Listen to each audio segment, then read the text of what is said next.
On your mark. The first day of the WTCS Sprint World Championships in Montreal, Canada, became a duathlon following an overnight deluge. So 1K run, 7.2K bike and a 2K run. This is the first of the women's qualifiers, for which Georgia Taylor-Brown was a big favourite, currently leading the overall series rankings after a fantastic win in Yokohama, followed up with an excellent second place on home soil in Leeds a couple of weeks earlier.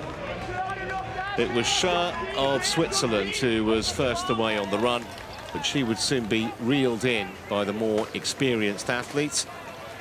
Those that were struggling, though, in this first race, as Taylor-Brown sauntered over the line in the sunshine, the likes of Klammer and Van Koeveden and Lottie Miller. The first 10 would qualify as of right for the final eliminators the following day. On your mark.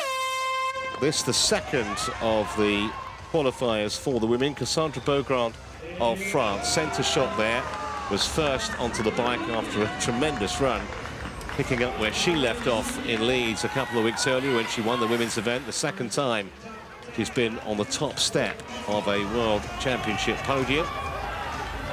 Never going to get away from the rest on the bike, though, and a lot of women came into T2, so it would all be decided over a 2,000-metre run.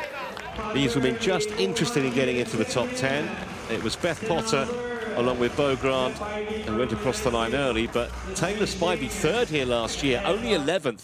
That's the worst place to be, and that meant that she, along with the likes of Klammer and Van Koeveden and Miller, went into the repechage. So 10 more spots available. Early on, the likes of Alvarez of Mexico was prominent on the bike, but once again, it was a largish group of women who came together. The Hedgeland sisters of Australia were prominent throughout the race. The big question, though, where was Spivey, where was Klammer, and where was Natalie Van Koeveden? They were the biggest three names in this race.